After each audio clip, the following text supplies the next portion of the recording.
cette thématique du journalisme et de la communication, je dois dire, on va avoir des très très beaux invités qu'on va accueillir tout de suite. On a beaucoup de chance de les recevoir. Alors, on va dire bonjour à Louis. Bonjour Louis. Bonjour Bonjour. Victor. Bonjour. Bonjour Mathéo. Bonjour. Et bonjour Lucie. Comment allez-vous Bonjour. tous les quatre? Très, très bien. Très bien. Tout le monde Très va bien. bien, nickel. Parfait. Louis, tu es étudiant à l'IXPA et Institut supérieur des médias. Victor, tu es étudiant à l'école de journalisme de Cannes. On va en parler juste après. Lucie, tu es journaliste à France Télévisions et tu es pour l'émission C'est quoi l'info? On va également en parler après. Mathéo, toi, tu es étudiant en BUT information et communication. C'est tout bon, je me suis pas trompé, on est bon? C'est tout bon. C'est tout. Exactement. Nickel. Alors, on va commencer déjà par faire un petit tour de table sur vos parcours respectifs depuis le baccalauréat. Toi, Lucie, par exemple, qu'est-ce que tu as choisi déjà comme bac? Tu as fait bac ES, bac S, bac L et après qu'est-ce que tu as suivi comme parcours? Alors j'ai fait un bac ES. Ensuite j'ai préparé pendant mon bac du coup, j'ai préparé des concours pour Sciences Po Bordeaux. Voilà, j'ai été prise au concours donc j'ai fait, 5 ans de Sciences Po Bordeaux. Ils ont un master, journalisme communication donc qui permet de préparer les écoles du journalisme et après Sciences Po Bordeaux, du coup, je suis allée au CFJ qui est une école, de journalisme reconnue. Pendant mon école de journalisme, j'ai fait une alternance à France 3 Nantes et actuellement, du coup, voilà, je travaille à France Info pour une émission, pour les jeunes entre 12 et 18 ans qui s'appelle C'est quoi l'info? Nickel, merci beaucoup Lucie, on reviendra sur ton parcours plus en détail juste après. Louis, est-ce que toi tu peux te présenter un petit peu, quel bac tu as fait? Est-ce que tu as fait le nouveau ou l'ancien bac déjà? Moi, j'ai fait l'ancien bac, le bac napoléonien. Alors moi, j'ai une histoire un peu particulière. J'ai fait un bac, déjà donc S et puis après je suis parti étant grand passionné donc de la flore, des animaux, tout ça, j'ai fait 3 ans de licence de biologie. Et en fait, au final, je me suis retrouvé, en bachelor de journalisme à l'ISCPA. J'ai compris, au bout de, allez, 3 ans quand même, que, la biologie, j'ai adoré ça, mais c'était plus tant que ça, quelque chose qui me faisait vibrer. J'étais plus sans doute intéressé par, le monde du sport, le monde de la politique, de la géopolitique, du social, de la culture et je voulais en parler vu que j'adore parler avec les gens, échanger, discuter, débattre. J'ai fait donc une réorientation et je me retrouve en bachelor 1, à l'ISCPA cette année. Nickel, on en parlera aussi juste après parce que justement cette reconversion est très intéressante sur comment tu as fait, pour rentrer, après en école de journalisme. On va continuer avec les écoles de journalisme avec toi, Victor, du coup tu es à l'EJC. Est-ce que tu peux nous raconter un petit peu ton parcours, depuis le bac? Eh bien moi donc, le JC, j'ai fait le nouveau bac, l'école de journalisme de Cannes, c'est un BUT qui est accessible, en post-bac directement. Donc au niveau du bac, j'ai fait les spécialités, j'ai abandonné maths et j'ai fait géopolitique et SES et donc là, je suis dans ma troisième année, dans ce BUT, information communication, parcours journalisme pour le nom Parcoursup et nous sinon plus simplement on dit, école de journalisme de Cannes, voilà qui est une école, une des 14 écoles reconnues. Nickel, merci beaucoup, Victor. On va enchaîner avec toi, Mathéo. En plus, tu es dans le même, campus que Victor, c'est ça? Tu es à Cannes toi Oui. aussi? Oui, c'est ça, exactement. Je connais Victor et moi, je suis dans l'autre branche de son BUT information et communication, dans le parcours communication des organisations. Donc après, mon bac, j'y suis allé directement. J'ai fait un bac général, le nouveau et avec les spécialités, j'ai abandonné mathématiques comme Victor, mais j'ai fait SES et HLP pour arriver ici, à Cannes dans ce BUT, information et communication. Nickel. Merci beaucoup, Mathéo. Ma première question, ça va être, pour toi, Lucie. Est-ce que tu peux nous raconter un peu le quotidien quand on est journaliste sur le terrain? Comment c'est? Comment ça se passe? Alors, ça dépend vraiment des émissions, des rédactions. Par exemple, je prends l'exemple quand j'étais à France 3 Nantes, donc le matin, on arrive, on fait une réunion pour, qu'on appelle une conférence de rédaction pour choisir tous les sujets. Et ensuite, les journalistes, donc à la fois les rédacteurs et les JRI, donc les JRI, ce sont ceux qui tiennent la caméra en reportage. On part sur le terrain, on contacte des personnes pour savoir s'ils peuvent nous accueillir, répondre à nos questions. On tourne le reportage et ensuite on le monte l'après-midi. Et puis, voilà, et le sujet est diffusé à 19h. Donc voilà, ça c'est une journée très rythmée de journaliste télé. Et actuellement, je suis sur une émission donc, qui est diffusée à la fois à la télé, mais qui est surtout faite pour les réseaux sociaux, YouTube, TikTok, Snapchat. Donc là, mon rôle, c'est de trouver également le matin, pareil, on décide des sujets qu'on va traiter. Ensuite, je trouve vraiment des images pour illustrer nos propos, ce qu'on va dire dans l'émission. Parfois, je pars en reportage pour rencontrer des jeunes parce on s'adresse à des jeunes. Donc il y a encore un petit peu de terrain, mais c'est différent puisque je pars seule avec un kit, enfin un iPhone, enfin c'est plus les mêmes, il y a plus le même matériel qu'en télé. Et voilà, l'émission est diffusée à 18h sur YouTube, donc c'est un rythme assez différent, mais qui garde quand même la réunion le matin, dans laquelle on décide des différents thèmes abordés. Et justement, quand on est journaliste, est-ce que c'est pas difficile de gérer son temps au tout début? Parce que c'est vrai qu'avec la passion, on peut consacrer beaucoup, beaucoup de temps et d'avoir une vie de famille, enfin, faut savoir gérer son temps, non? Ah tout à fait, oui, c'est un métier qui est quand même très, très prenant. C'est un métier où on apprend plein de choses tous les jours, on rencontre plein de gens. Mais c'est vrai que voilà, on dépend aussi de l'actualité. L'actualité, il y a des imprévus. Donc, faut aussi accepter l'idée que bah, parfois, si on avait un verre de prévu avec des amis, bah, telle actualité tombe et parfois, bah, c'est compliqué, il faut y renoncer. Mais après, enfin, on peut trouver quand même un équilibre. Voilà, actuellement, dans l'émission dans laquelle je travaille, dans l'émission dans laquelle je travaille, il y a vraiment, enfin, on dépend moins de l'actualité. En fait, c'est moins sur l'actualité chaude. Donc, il y a des journalistes qui ont un petit peu, qui sont vraiment pris dans l'actualité et d'autres qui, voilà, on peut plus laisser de place à la vie privée. Nickel. Merci beaucoup, pour tes réponses, Lucie. Pas de souci. Je voulais te poser une question, Louis. Est-ce que tu peux nous raconter un peu ce que c'est, le quotidien quand on est en école de journalisme comme la tienne? Alors, le quotidien, eh ben, écoute, très simple, hein. Je commence, donc le lundi, ça commence à 9h. Moi, j'ai 3 heures de cours, par exemple, je vais avoir 3 heures de cours de géopolitique.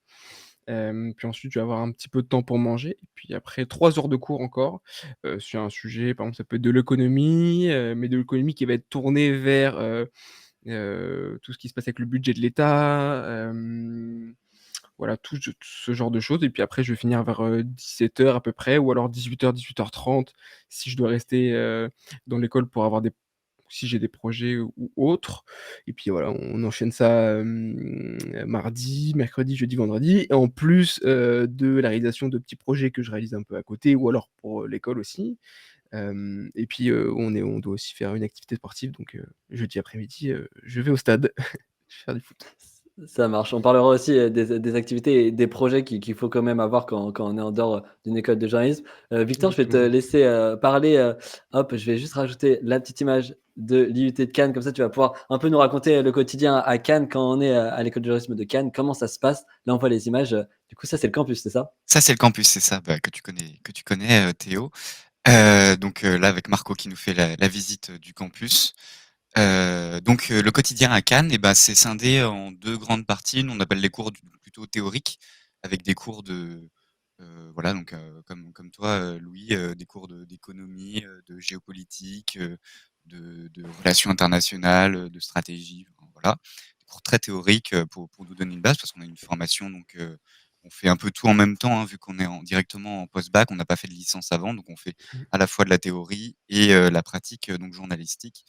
Et donc, sur la pratique, on peut avoir des cours plus ça peut être des cours de caméra, on a des cours de reportage, de technique journalistique, technique d'écriture. Également, donc on a des semaines professionnelles. En fait, c'est des semaines, banalisées durant lesquelles on se met en situation de rédaction dans la promotion. Donc il y a des semaines télé, web, radio, et on a pour but en général de rendre un sujet, par jour. Un article, un enrobé, un sujet, télévisé et donc c'est avec des professionnels, de toutes les rédactions, dans tous les médias. Donc voilà, l'idée c'est de se confronter à la réalité du terrain parce que le journalisme, c'est beaucoup ça. Donc ouais, on voit quand même que Ouais. dans vos écoles, il y a pas mal de pratiques et pas mal de théories. C'est vraiment un mélange des 2. C'est ça qui est C'est ça, il hyper y a beaucoup, intéressant. beaucoup de pratiques, mais il y a aussi une part de théorie quand même qui reste importante, surtout en première année, qu'il faut réussir un peu à passer. Ensuite, c'est plus en plus de la pratique et on va au studio. Tout à Nickel. Merci beaucoup. On va continuer avec toi. Mathéo, est-ce que tu peux nous raconter, toi, le quotidien, en BUT, information communication, justement en communication? Qu'est-ce qu'on fait? C'est quoi les cours? Et bah, les cours, c'est un peu comme l'a dit Victor, parce qu'on est 2 formations qui se ressemblent beaucoup, théoriques, mais on a plus, ce côté, toutes les semaines, on va avoir des cours, pareils. C'est-à-dire qu'on n'a pas de semaine professionnelle, mais on est très au contact des professeurs qui sont, des consultants, des professionnels, des personnes qui ont de l'expérience dans la communication. Donc, le lundi matin, on arrive, on a soit de l'amphithéâtre, soit des cours de TD, travaux dirigés directement. Et petit à petit, on se forme de plus en plus. C'est souvent des blocs de 1h30. Là, par exemple, lundi, je sais que je commence avec un bloc d'1h30 d'amphithéâtre. On va parler des intelligences artificielles. Et l'après-midi, on a le cours de travaux dirigés avec le professeur pour approfondir tout ça et avoir plus des sujets précis qu'on peut aller aborder avec le professeur et lui poser des questions. Donc, c'est beaucoup de rapports entre ces amphithéâtres et les travaux dirigés qu'on a quand on étudie. Donc on le voit, ouais, quand même pas mal de pratiques dans toutes vos formations respectives. Et il y a quand même une autre approche, c'est l'approche du monde professionnel. Comment ça se passe dans vos écoles? Est-ce qu'il y a des stages, il y a de l'alternance? Je crois que toi, Victor, tu es en alternance, c'est ça? Oui, c'est ça, tout à fait. Donc, j'ai rapproché mon micro. Apparemment, on m'entendait pas très fort, donc je vais essayer On de t'entend parler beaucoup plus mieux, fort. c'est Ça magnifique. va? OK. Et- Alors, oui, moi, je suis en alternance. Donc, dans l'école, première année, c'est obligatoirement un stage en presse quotidienne régionale, donc d'1 mois. Voilà, moi, j'ai fait le Dauphiné libéré, par exemple. Ensuite, on a en deuxième année, donc 2 mois obligatoires, pareil, dans des médias. Là, on choisit où est-ce qu'on veut aller, que ce soit télé, radio, presse écrite, web. Et donc pour la troisième année, ça passe à 3 mois au niveau des stages, donc histoire de rentrer dans enfin de s'intégrer dans une rédaction. Sinon, moi pour ma part, je suis en alternance, donc c'est un rythme d'1 mois et à partir de avril, je vais être complètement en entreprise. Et donc l'idée, voilà, c'est de se former en entreprise en même temps. Et personnellement, je suis dans une boîte de production qui produit, qui fait beaucoup de couverture en live de trail. Voilà. Nickel. Merci beaucoup, Victor. Si dans le chat, vous avez des questions, n'hésitez pas à nous les poser, on y répondra. Justement, Lucie, je te retourne la question. Toi, tu as fait de l'alternance. Je pense que tu dois trouver ça formidable et tu le conseilles à tous les élèves et étudiants qui nous regardent. Oui, tout à fait. Alors, excusez-moi, je pense qu'il y a des travaux. J'espère que ça s'entend pas trop. Ça va, on entend ta voix, Ça c'est va, le nickel, principal. très bien. Alors, oui, j'ai fait effectivement une alternance à France 3 Nantes. Donc, la particularité, c'est que mon école, elle était à Paris et mon alternance était à Nantes. Donc, c'était vraiment super parce qu'on est vraiment mis dans la pratique directement. On a un tuteur qui nous apprend sur le terrain comment s'y prendre. Et après, au bout de quelques mois, on est considérés comme des journalistes à part entière de la rédaction. Donc, c'est très, très formateur. Et notamment, je conseille pour les futurs journalistes d'aller voir dans les régions. Parce que je trouve que dans les régions, on peut vraiment rapidement avoir des missions concrètes à faire. Alors, je ne sais pas comment ça se passe aux Nations, mais en tout cas, le terrain régional est très, très riche pour des jeunes alternants. Alors, on a quelques questions qui arrivent, justement, une pour toi, Lucie. Axel, tu nous demandes quelle école a fait Lucie. Tu nous l'as déjà dit, mais peut-être on peut le répéter à Axel. Alors, j'ai fait le CFJ, c'est le Centre de formation des journalistes, et c'est à Paris. Nickel. Parfait. Merci beaucoup. Il y a une question aussi pour toi, Victor, de Ludovic. À partir de quelle année l'alternance à l'EJC, ça se passe? Et ben moi, c'est en L3, enfin en troisième année. Il y a pas vraiment de possibilité de faire avant et puis l'emploi du temps est pas organisé de telle sorte. Donc ouais, c'est en troisième année. J'ai Nickel. pas de Merci beaucoup, stage. Victor. Merci. J'ai une question pour toi, Mathéo. Toi, comment ça se passe les stages? Est-ce que vous avez des stages obligatoires en communication? Oui, c'est ça, exactement. Des stages obligatoires de 4 semaines en première année minimum, 8 semaines en deuxième et 12 en troisième année. Donc ça rejoint le principe de l'EJC. Donc dans le département, il y a des stages qu'on doit faire obligatoirement en entreprise pour qu'on puisse vraiment s'intégrer dans la communication et observer un organigramme, comment ça fonctionne dans le monde professionnel, savoir justement, c'est l'avantage de la formation en BUT, si ça nous plaît de côtoyer les gens et de faire ça dans notre formation. Nickel, merci beaucoup. Et Louis, pareil, toi, dans ton école, comment ça se passe? Tu as des stages où il y a même la possibilité de faire en alternance les 2 ans, peut-être? Alors l'alternance, je ne pense pas. Il me semble que c'est que pour la filière, production et communication. En revanche, pour les journalistes, en première année, c'est 2 mois minimum, mais on peut aller à 3, 4, on fait ce qu'on veut en soi. En deuxième année, ça sera 4 mois minimum et en troisième année, ce sera 6 mois minimum. Donc ouais, on sera vraiment, en immersion dans ce monde-là. Moi, je pense que c'est quelque chose de super. Hem Et aussi en première année, ils nous conseillent aussi d'aller en presse quotidienne régionale, mais ils sont pas non plus, fermés à que d'autres, élèves aillent en radio ou dans des presses web, dans des services vidéo. Donc c'est assez ouvert, mais on a du temps pour ça, donc c'est vraiment cool. Nickel. Merci beaucoup, Louis, pour ta réponse. J'avais une question pour tous Parfait. les quatre, plus globalement, parce qu'on le voit, l'alternance, c'est conseillé, les stages, il faut les faire. Mais est-ce que quand on veut devenir journaliste, le réseau, c'est pas primordial et du coup, ces stages sont pas ultra importants pour le réseau aussi? Est-ce que vous pouvez nous parler un peu du réseau quand on est journaliste? Peut-être toi, Lucie, est-ce que ça t'a servi de faire ton alternance? Oui, tout à fait. Bah, déjà, faire une alternance à France Télévisions, déjà, ça permet d'être connu dans le réseau France Télévisions et ça m'a permis ensuite d'intégrer, France Info. Oui, quand on est journaliste, le réseau, c'est plutôt important. Même le fait d'être en école de journalisme, ça fait que, bah, on a déjà un réseau de professeurs qui peuvent par la suite, nous aider, à nous intégrer dans le marché du travail. Donc ouais, c'est assez primordial quand même d'avoir un réseau d'entretenir ce réseau justement. Nickel, merci beaucoup pour ta réponse, Lucie. Victor, je te retourne la question. Aussi un réseau entre les étudiants, parce que finalement, on va tous devenir journalistes quand on est en école de journalisme, et ça, c'est hyper important de garder ce réseau-là. Oui, c'est ça, tout à fait. Bah, on a bah, un réseau qui grossit d'année en année, forcément, de journalistes depuis l'école, et puis toutes les écoles ont ça. Bah, pour notre part, en plus, puis je pense que c'est globalement la même chose, on pourrait peut-être confirmer, mais c'est globalement la même chose dans les écoles. On a une journée des anciens, nous on appelle ça, donc qui nous permet de rencontrer les anciens, de voir aussi les parcours, les débouchés de tout le monde. Et puis bien sûr d'avoir des contacts dans les rédactions pour décrocher un stage, décrocher des piges, etc. J'en ai même déjà dans ma promo qui actuellement font de la pige euh, de, grâce à des professeurs qui pigent, que ce soit France 2, BFM TV, France 3 également. Merci beaucoup pour ta réponse, Victor. Lucie, il y avait une question pour toi de Sylvie. Hop, je vais l'afficher. Est-ce que Lucie a fait des stages dans d'autres plateformes de télévision ou autre part?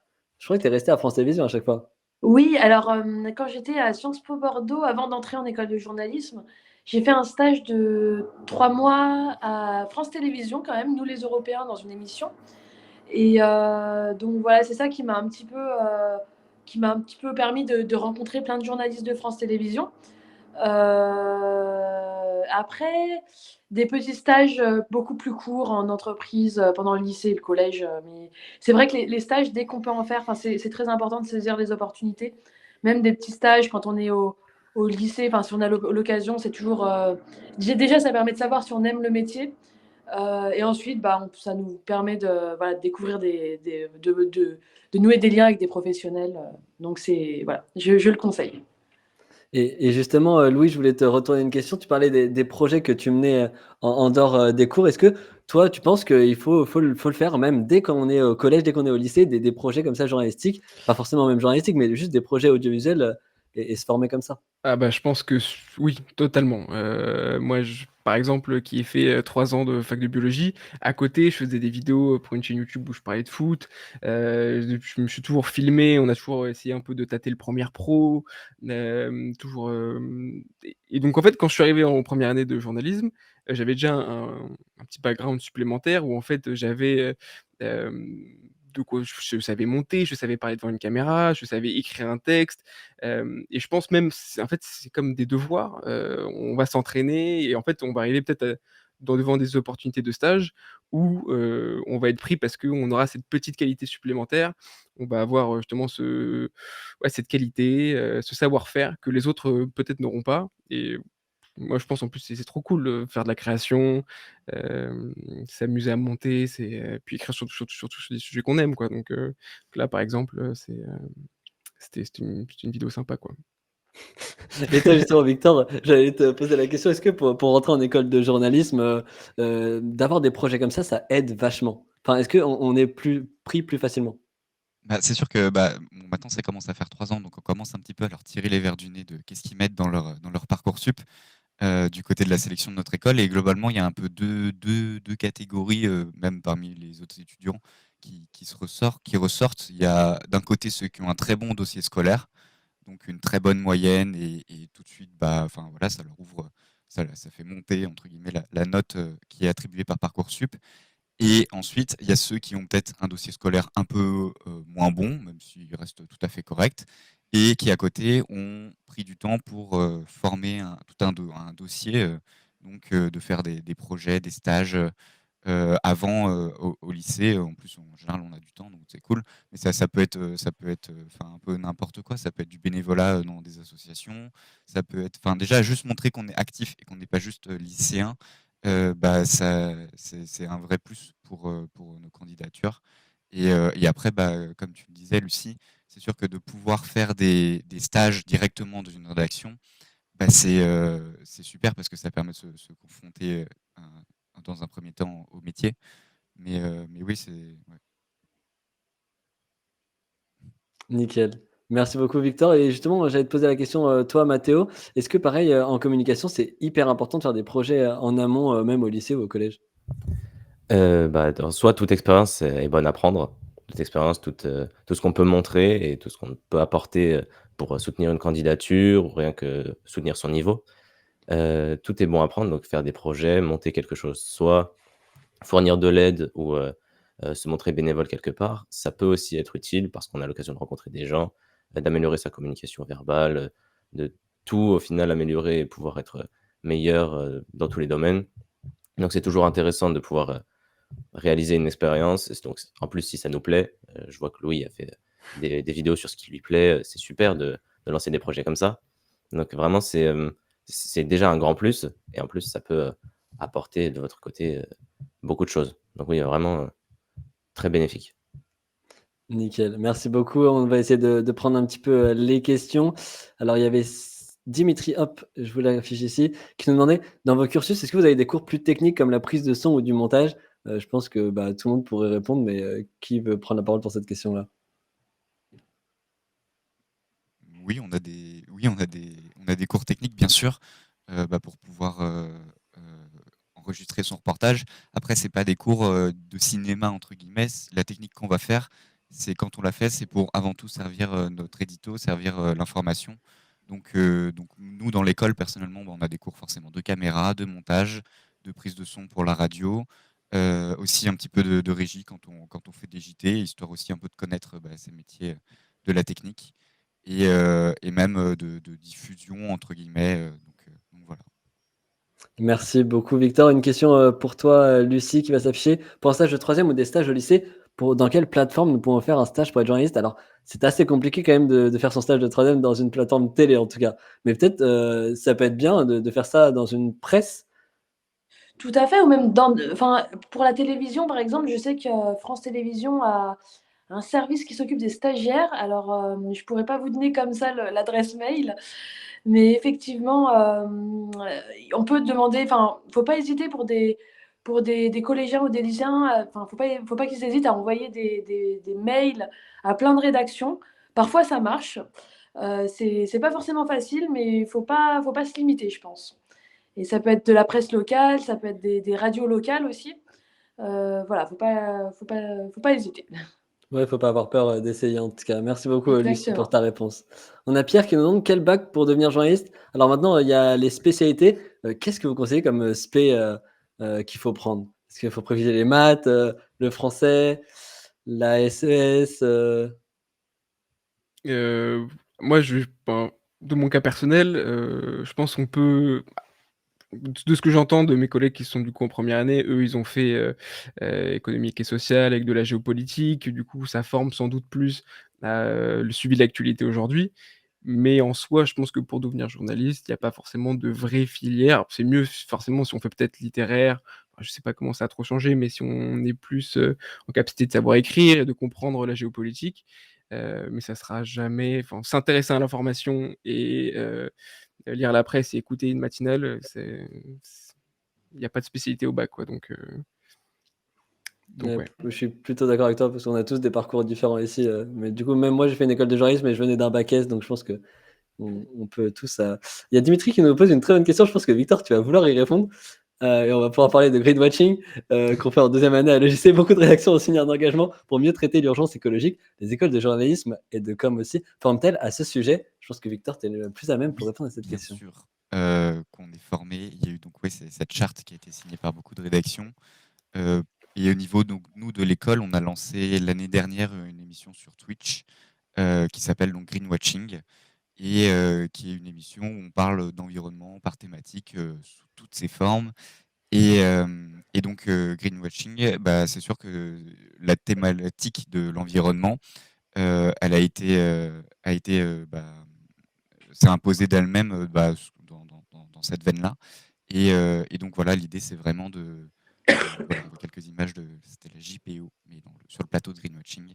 Exactement. Donc voilà, on monte tout le plateau, etc. Et donc vraiment l'idée c'est de traiter d'environnement, de se former à l'environnement et puis de s'intéresser à cette thématique-là, on en apprend de plus en plus. Donc oui, bien sûr, et il y a même dans mon école, ils sont en train de voir pour monter un master journalisme environnemental. Alors c'est pas encore fait, c'est dans les prémices, mais effectivement, il y a une vraie appétence pour l'environnement, en tout cas dans mon école. Mais effectivement, on parle de ces questions-là, et c'était important. Et toi, par exemple, Louis, on en parle ou pas dans ta formation? Est-ce qu'on en parle? Pas vraiment, pas vraiment, on parle quand on a des cours de géopolitique ou de sciences de l'actualité, forcément, on va être amené à parler de ce qui se passe, donc de l'urgence climatique forcément, mais c'est vrai que c'est un sujet qui est un peu délaissé, voilà, pour être honnête. Et j'avais une question pour toi, Lucie, de Sylvie. Bon, je pense que la réponse va être unanime, mais faut-il être bon en langue ou haute matière pour être journaliste? Je pense que l'anglais est même primordial. L'anglais est primordial et c'est bien de s'intéresser aussi à d'autres langues. Enfin, en fait, ça peut toujours servir. Si on, par exemple, dans notre recherche d'informations, si on lit la presse étrangère, on peut trouver des idées de sujets qu'on n'aurait pas forcément dans la presse française. Donc, c'est vraiment un gros plus.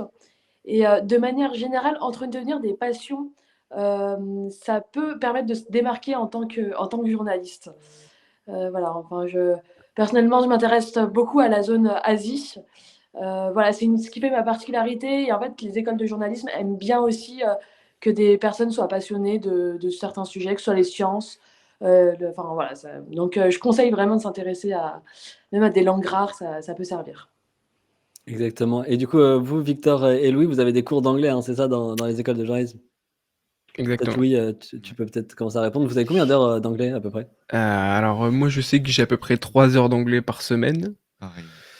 Voilà, enfin, je sais pas si c'est suffisant.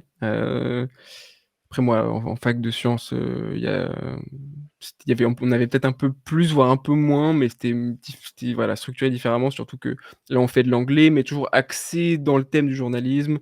C'est-à-dire essayer de créer des sujets, en anglais ou alors s'intéresser, à la presse anglaise surtout, donc super intéressant. Nickel, merci beaucoup. Et pareil, je te retourne la question, Mathéo, même en communication, je pense que l'anglais, c'est primordial, non? L'anglais en communication, c'est bien évidemment quelque chose de valorisé et très utile. Donc, on a aussi 3 heures d'anglais par semaine, et ça aide vraiment énormément, pareil que pour se tenir au courant ou quoi que ce soit en dehors. Parfait. Il y a Roman qui nous dit qui a fait la section anglophone et qui va passer du coup le brevet avec ça au collège. Je pense que c'est toujours bien à appuyer hein, quand on rentre en école de journalisme. Enfin, c'est des choses où il faut le dire. Ah ouais, je pense. Vas-y. Je pense Ce qu'on a pu forcément, faire, il faut le mettre en avant. Ouais. Et bien ça sûr. montre aussi une certaine curiosité. Et voilà, c'est quelque chose qui est apprécié dans le monde du journalisme. Nickel. Merci beaucoup pour vos réponses. J'avais aussi une question que j'avais reçue en amont, mais il y a pas mal d'étudiants qui se posaient la question entre les écoles reconnues et les écoles non reconnues. On n'en parle pas beaucoup. Et c'est quoi la grande différence Lucie, peut-être tu peux nous en parler? Oui, alors, je connais très peu les écoles non reconnues. Mais je pense que oui, il y a les écoles reconnues, les écoles non reconnues. Et je pense que les écoles en fait, je vais vous laisser expliquer parce que je suis pas sûre d'avoir vraiment la différence entre non reconnues et reconnues. Victor ou Louis, qui veut parler sur le thème des écoles? Écoute, moi étant dans une école du coup non reconnue, Ouais. alors je précise que c'est non reconnu par, la profession, c'est-à-dire par les syndicats, journalistiques. C'est-à-dire que c'est reconnu, c'est une école qui est reconnue par l'État néanmoins. Heu, alors après, est-ce que ça veut dire que je ne serai pas journaliste au bout de mes 3 ans ou alors au bout de mes 5 ans après un master? Je sais pas, je pense pas.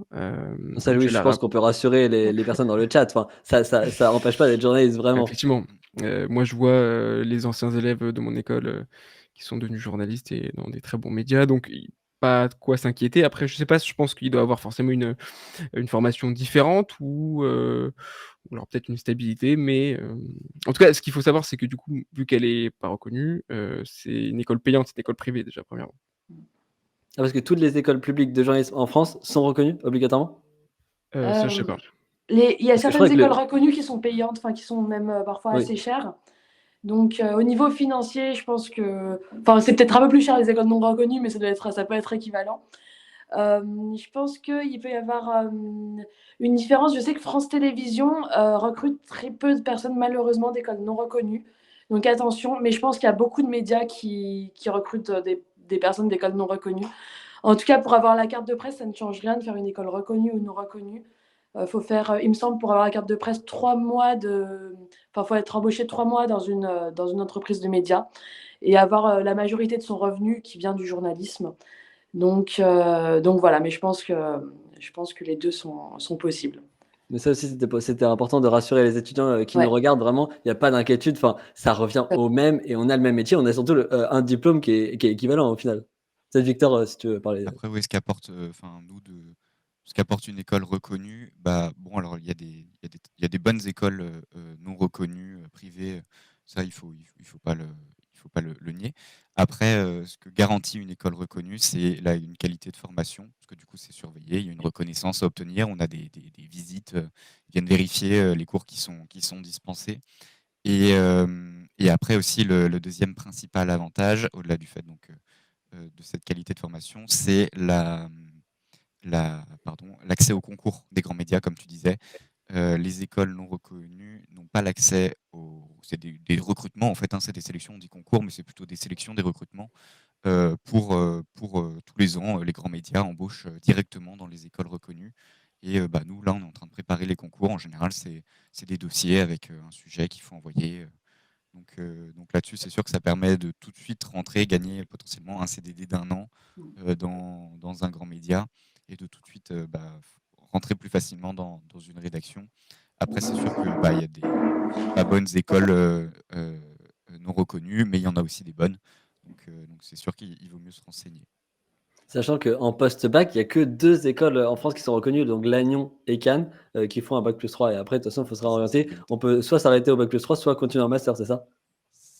Oui, c'est ça. Il y a 14 écoles reconnues en France, 2 qui sont accessibles en post-bac, Lannion, Cannes en BUT. Sinon, c'en est 12, donc, notamment le CFJ, qui sont accessibles en master. Et après, donc, nous, la possibilité, après le BUT, même si c'est pas vraiment le but, parce que c'est une formation qui est très professionnalisante, le but, c'est vraiment nous de faire devenir journaliste très rapidement en 3 ans d'études. On a la possibilité de partir en master si on veut, mais c'est pas obligatoire. Il y en a qui aiment bien faire ça, notamment pour faire de l'alternance, comme pour voilà, se laisser 2 ans, rentrer plus doucement dans le monde du travail. Nickel, merci beaucoup Victor. Plus globalement, j'avais une question aussi, pour tous les 4. Comment ça s'est passé l'admission, dans vos écoles? Peut-être Mathéo, toi, c'était que par Parcoursup ou comment ça s'est passé? Exactement, c'était uniquement par Parcoursup où j'avais essayé plusieurs BUT Infocom et d'autres écoles, dont une école reconnue à Paris, l'Institut catholique, enfin, pas en journalisme, du coup, mais en communication. Et sur Parcoursup, l'acceptation ici a été immédiate, c'est-à-dire que j'avais envoyé le projet de formation motivée, la lettre de motivation, et j'ai été accepté directement dans d'autres écoles BUT qui ont des critères différents au niveau de la motivation, etc. J'ai pu être également accepté ou en attente. J'avais aussi tenté, par exemple, le BUT Information et Communication Parcours Journalisme, dans le cas des Victor, qui m'avait mis en attente. Et c'est niveau Parcoursup, je suis passé uniquement par Parcoursup pour avoir cette formation-là.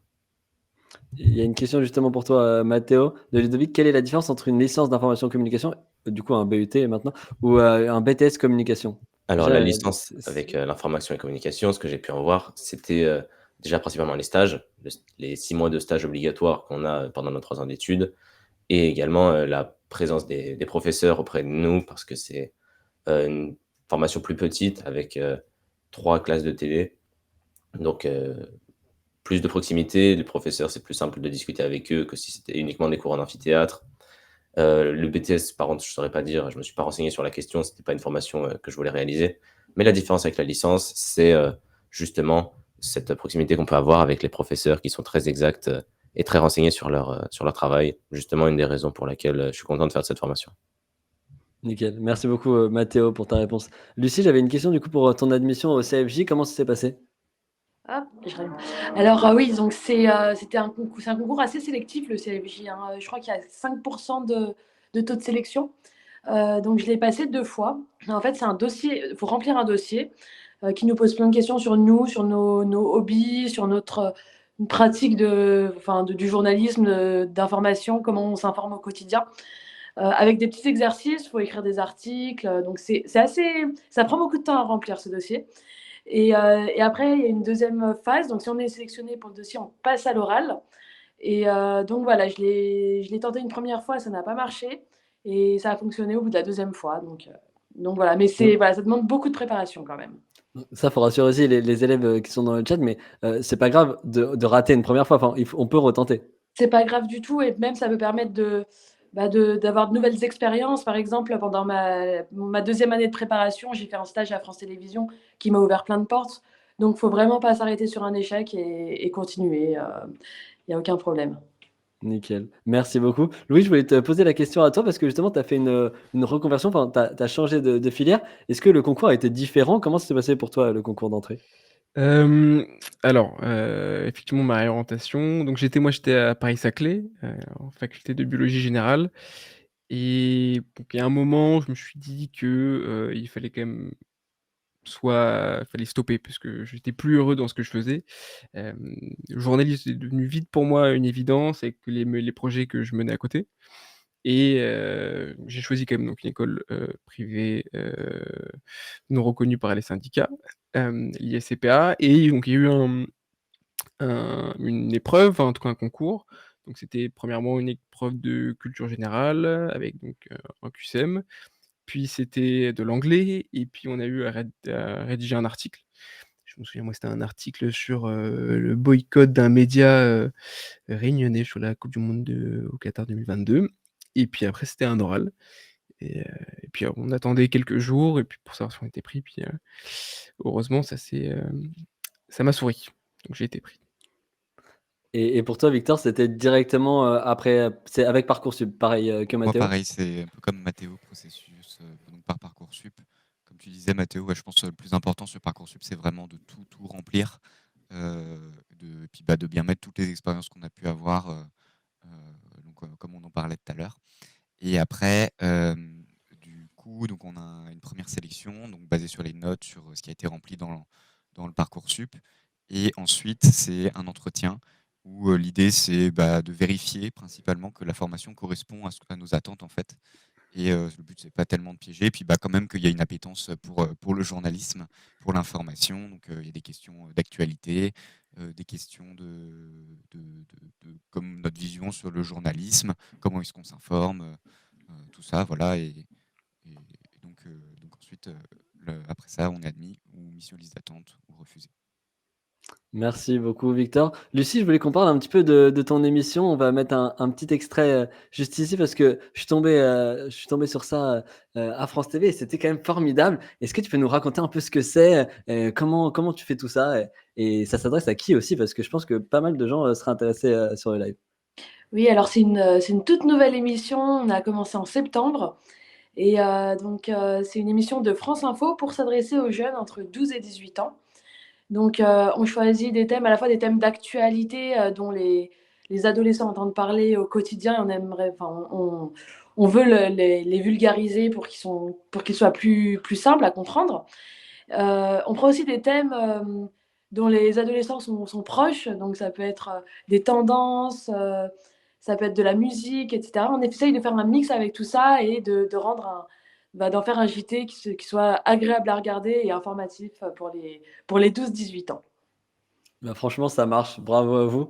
Merci beaucoup, pour ces explications.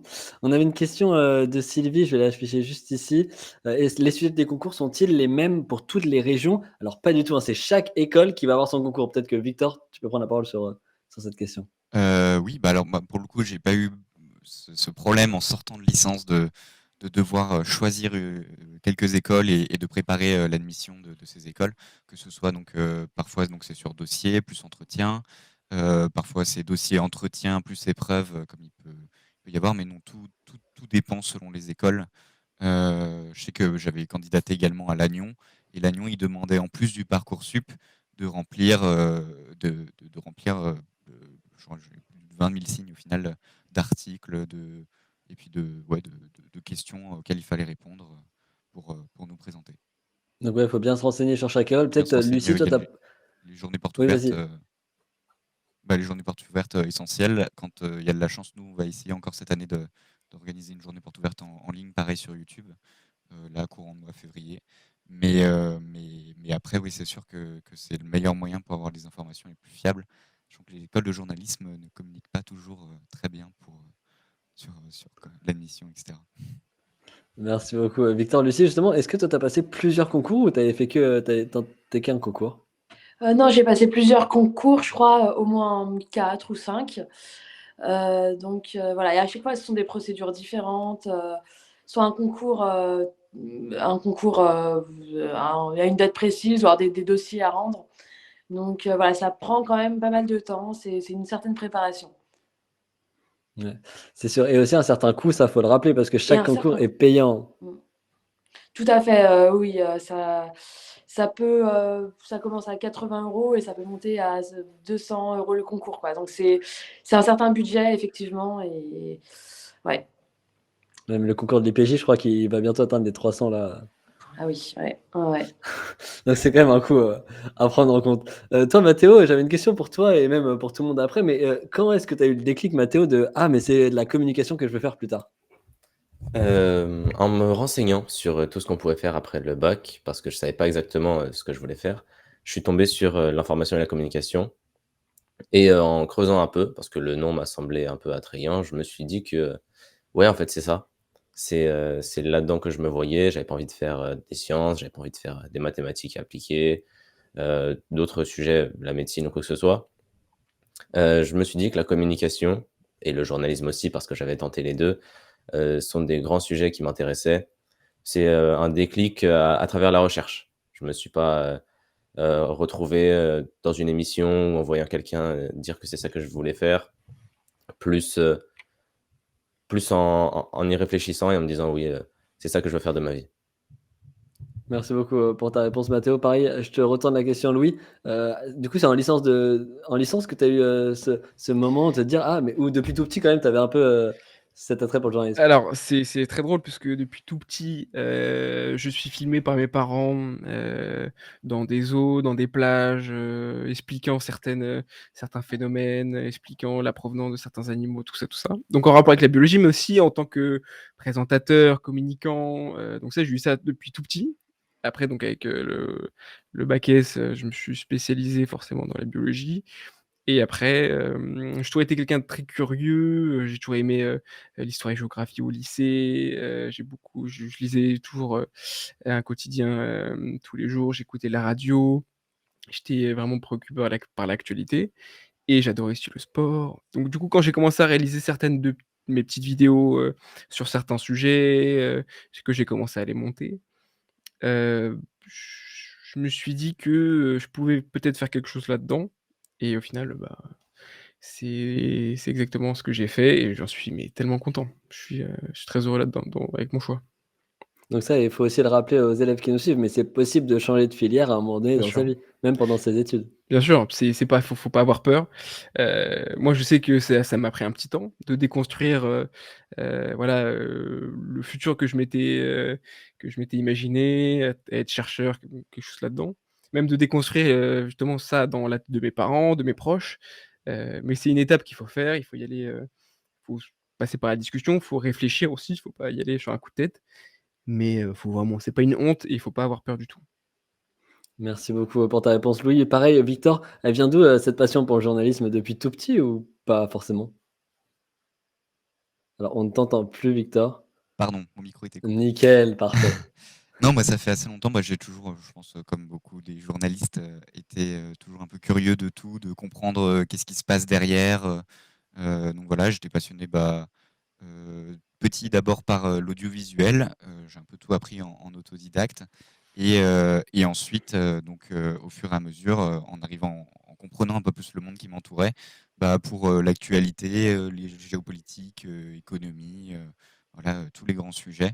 Et je crois que me souvenir que je m'étais retrouvé devant une fiche ONICEP, comme quoi ça arrive encore, et j'avais vu JRI, et je m'étais dit, ah, ça correspond bien à ce que je veux faire. Alors maintenant, j'ai peut-être un peu changé, plutôt vers les réseaux sociaux, médias web, mais ouais, ça fait longtemps que je veux faire du journalisme.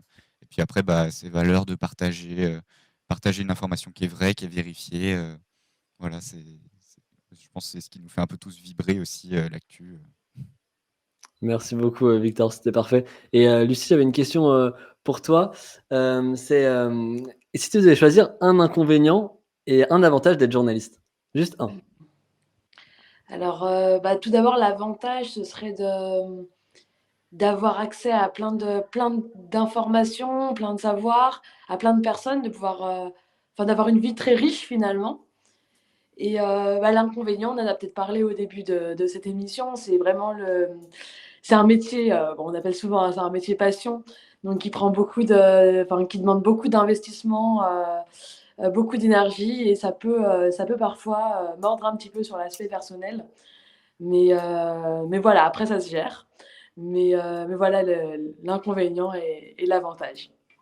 Merci beaucoup, Lucie. J'avais une question pour tous les quatre. On arrive bientôt à la fin du live. Il reste 10 petites minutes.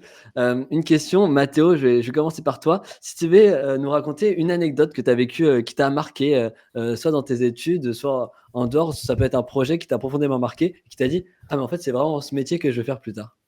Là, en y réfléchissant un peu, je dirais que ce serait, oui, quand j'ai rencontré une dame dans la rue qui a commencé à me parler d'un projet, d'une association qu'elle voulait faire connaître, etc. Et elle m'a parlé, au final, on s'est mis d'accord et j'ai pu discuter avec elle, me renseigner, prendre son contact, le contact de ses supérieurs, pour, pouvoir monter un petit projet de communication, même si je suis qu'étudiant, avoir, pouvoir déjà leur faire un petit feedback à mon niveau, sur ce qu'ils sont en train de monter et au final, de plus en plus, m'impliquer dans leur communication et les voir, grandir. Donc c'est quelque chose que j'ai vraiment apprécié faire et c'est ça qui me conforte de plus en plus dans mon choix, d'avoir fait cette filière. Nickel. Merci beaucoup, Mathéo. Peut-être Louis, toi, c'est que tu as une anecdote à nous raconter comme ça que tu as vécu pendant tes études, pendant cette première année de journalisme? Hem, alors une anecdote, où je me suis dit que je voulais faire ce métier-là de journaliste, justement, c'est pas arrivé cette année. Alors, bien sûr, cette année, dans ma première année, il me suis arrivé plein de choses. J'ai eu le la possibilité de découvrir, plein d'endroits, des rédactions, de travailler avec des intervenants, génial. Mais, juste avant de me réorienter, j'avais comme projet d'écrire une enquête, réaliser un documentaire et une enquête. C'était donc, sur l'attribution de la coupe du monde au Qatar et je me souviens être sur les bancs de la fac, à écrire, mon documentaire pendant 2 semaines, mon enquête, après de passer, au tournage, après au montage qui nous a pris quand même, 1 semaine et en fait à la publication, et d'avoir vu, la fierté dans les yeux de mes parents, de mes amis, en voyant que: «Ah, c'est quand même pas mal, c'est quand même très bien fait». On était tellement fiers de ce qu'on avait fait que là, je me suis dit: «C'est le moment de sauter le pas». Nickel. Merci beaucoup, Victor. Je vais te retourner la question. Est-ce que tu as une anecdote comme ça à nous partager, ce soir, à ceux qui nous regardent? Alors, je pense que le projet qui m'a le plus marqué au cours de mes études, forcément, c'est ce projet de greenwashing, du coup. C'est une mission qu'on a montée de A à Z, en plus, en 3 semaines. Donc, il y avait un beau défi technique, artistique et bien sûr éditorial à relever parce que c'était long. Alors, j'étais pas tout seul, bien heureusement, mais quand même, c'était beaucoup d'heures. Je pense que j'ai passé plus de 300 heures au final. Et puis maintenant, ce projet qui continue, qui a grossi. Et donc, on a lancé un espèce de média étudiant sur l'école, EJC Média, qui est sur tous les réseaux. Et donc, oui, forcément, c'est ces nouveaux formats-là qui, moi, personnellement, me font vibrer, donc encore plus me donnent envie de m'engager dans ce genre de projet. Et après, une anecdote, je pense, qui m'a donné envie de faire du journalisme, peut-être qui m'a un peu influencé, et ça se voit un peu peut-être sur ma tête. Quand j'étais petit, je lisais beaucoup Tintin. Du coup, c'est peut-être que ça m'a influencé, je sais pas. Ça marche. Merci beaucoup, Victor. Juste avant de revenir avec toi, Lucie, pour ton anecdote, est-ce qu'on peut aussi dire que le métier de journaliste et pareil de communicant, de la communication, faut être assez bon partout et aussi bon surtout en technique et ça, faut pas l'oublier et ça, les temps ont changé. Maintenant, il faut savoir s'adapter. Je sais pas si Louis, tu peux en parler? Cette adaptation est très importante. Maintenant avec le montage, enfin, tout est en vidéo quasiment. Il y a moins de presse écrite. Enfin, comment on s'adapte dans les écoles? On arrive à s'adapter? Alors est-ce que dans les écoles on arrive à s'adapter? Je pense que c'est d'abord un travail personnel à avoir, une régularité, essayer de s'entraîner le plus possible. Mais, on le voit même dans les rédactions, par exemple j'ai eu la chance de visiter quand même, bon des rédactions de BFM TV et cetera, où en fait on voyait, les journalistes, revenir avec leur rush, monter, leur sujet, faire leur voix off. Tout est fait par une seule personne et il faut prendre, l'habitude des écoles, je pense. S'entraîner à monter, s'entraîner à faire des voix off, s'entraîner à écrire, s'entraîner et ça ne sera qu'un gain de temps, je pense, quand on rentrera dans un stage ou alors, en CDD ou en CDI. C'est ce Et qui pareil en communication, je suppose, Mathéo, faut être assez bon dans la technique maintenant? Oui, c'est ça, dans la technique et dans le vocabulaire, connaître, un peu tout pour ne pas être largué si on en vient à parler à quelqu'un qui nous demande, je sais pas, un script ça parle à tout le monde, mais savoir le réaliser, ça peut être, plus compliqué. C'est pour ça que je suis content que dans la formation, on ait des cours généraux. Par exemple, l'année dernière, on a eu l'occasion de réaliser un court métrage qui nous a appris donc l'image et le son, l'audiovisuel général. Cette année, des cours de radio, donc pour vraiment se former à tout, pour préparer toutes les éventualités, peu importe, le milieu où on veut travailler. Donc être bon partout, peut-être pas, mais au moins vouloir se former et vouloir apprendre, avoir cette volonté. Très belle parole. Merci beaucoup, Mathéo, pour tes mots. Lucie, on va terminer par toi pour cette anecdote. Est-ce qu'il y a quelque chose qui t'a profondément marqué dans ton parcours, et que tu as envie de nous partager ce soir? Dans mon parcours, donc en école de journalisme, mon projet final, j'ai décidé de faire un reportage sur des familles ouïghours à Paris. Et en fait, c'était de très belles rencontres et j'ai découvert une culture que je ne connaissais pas du tout. Donc, ce sont des personnes qui sont réprimées dans leur pays et qui essayent de transmettre leur culture en France. Et j'ai trouvé ça très intéressant d'essayer d'aller vers une autre culture, de s'immerger un petit peu dans leurs us et coutumes. Et voilà, et c'est pour ça que je trouve le métier de journaliste peut être très intéressant, c'est il nous ouvre plein de portes. En fait, on découvre, on apprend tous les jours finalement. Donc c'est un très beau métier. Merci beaucoup, Lucie, pour tes mots. On a une question de Benjamin qui est hyper intéressante. C'est quoi votre journal préféré, tout simplement? Je sais pas si Victor, tu veux commencer? Mon journal préféré, je lis beaucoup Le Monde, je lis aussi, c'est pas un jour enfin si, c'est un journal, le France Info, je vais faire le faillot mais sinon, ouais, c'est principalement, ce que je regarde et puis après, ouais, réseaux sociaux, voilà. Et pour toi, Louis? pareil, fidèle, abonné du Monde, exceptionnel journal et après, en ce qui concerne, les matinales, les radios, bien sûr France Info, France Inter et France Culture aussi qui est, exceptionnel. Je suppose que, Lucie, tu vas pas contredire France Info. France Info, c'est quand même, une belle Je chaîne. valide France Info. Voilà, pareil, c'est pas très original, mais Le Monde a fait un excellent Bien sûr. travail. Voilà, après j'aime bien regarder les JT, que ce soit sur France Télévisions, sur les autres chaînes, enfin j'aime bien varier un petit peu, voilà, Et même ce qui est important, je pense que c'est dès le collège, dès le lycée, essayer de lire, même sur plusieurs formats et plusieurs supports, à la fois à la télé, à la fois en presse écrite, parce que des fois, l'information, elle est pas la même. Bien tout à sûr. fait, ouais. Ouais. Changer Ça lie les beaucoup. supports et les médias aussi, Mmh mh. voir, enfin lire, parce que chaque média a sa propre ligne éditoriale, donc ça ouvre plusieurs points de vue. Et ça, justement, dans les concours, des fois, ou même à l'école, on vous apprend à bien lire plusieurs supports de médias et surtout plusieurs médias différents, ou ça, il y a des cours quand même sur ça? Je sais pas, Victor, si tu peux en parler? Bah, oui, beaucoup en première année, on a des cours, de suivi de veille d'actualité, des cours qui sont là pour nous apprendre à faire un petit peu des revues de presse, en fait, identifier justement ces différences, de lignes éditoriales entre différents articles sur un même sujet, par exemple. Et également, on a des cours de, veille d'actualité, tout simplement, qui nous permettent de vérifier qu'on suit bien l'actualité. En général, on doit se débrouiller pour, répondre aux questions et si on connaît pas la réponse à la question, c'est qu'on a mal suivi l'actualité. Donc après on a les sources qu'on veut, des sources bien sûr des sources institutionnelles vérifiées quoi, Ça marche, merci beaucoup. Et ça peut d'ailleurs être un conseil, Lucie, à passer aux étudiants qui sont avec nous, donc collégiens ou même lycéens, de commencer directement à s'intéresser à l'actualité et à lire plusieurs supports. Tout à fait, oui, être vraiment curieux, regarder la télé, écouter la radio, lire des journaux, ou alors des journaux en ligne aussi, c'est tout à fait possible. Ouais, voilà, s'intéresser à tout, c'est vraiment le conseil que je donnerais. Et on va prendre une dernière question de Demis qui va s'afficher sur votre écran. Est-ce que vous êtes toujours confiant sur l'indépendance des médias de nos jours? C'est une vaste question, mais je ne sais pas si quelqu'un veut prendre la parole, peut-être Louis, sur cette question-là. Alors, pas facile la question. Alors, est-ce qu'il faut apporter un peu de nuance? Est-ce que je suis toujours confiant? Je sais pas, je pense pas. J'espère que forcément, en plus avec ce qui se passe à France Télévisions, qui eux sont quand même toujours, en tout cas, indépendants. Tout ce qui est avec le groupe Bolloré, c'est ça crée en fait de l'éditorialisation de la scène médiatique française, et ça n'a rien de bon. Ça ressemble au modèle américain, ce qu'on voit aussi avec Fake News, avec Fox News, tout ça. Donc, est-ce que je suis confiant? Je mets un joker là-dessus, je pourrais pas répondre.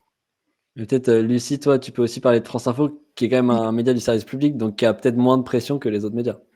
Tout à fait, oui, bah, dans mon expérience personnelle, j'ai jamais vraiment vécu de situation dans laquelle je me sentais bâillonnée ou par indépendance.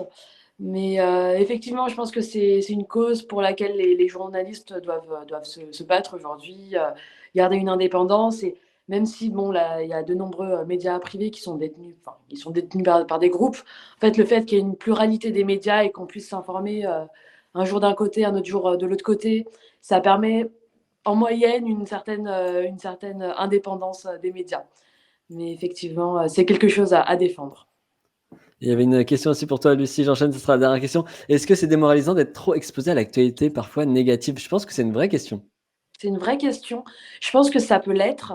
J'ai la chance de travailler donc pour un JT pour les jeunes entre 12 et 18 ans. Donc, on essaye vraiment d'équilibrer nos JT, de mettre bien sûr l'actualité qui n'est pas toujours heureuse, mais aussi des bonnes nouvelles. Dans chaque JT, on essaye d'avoir au moins deux, trois sujets qui sont positifs.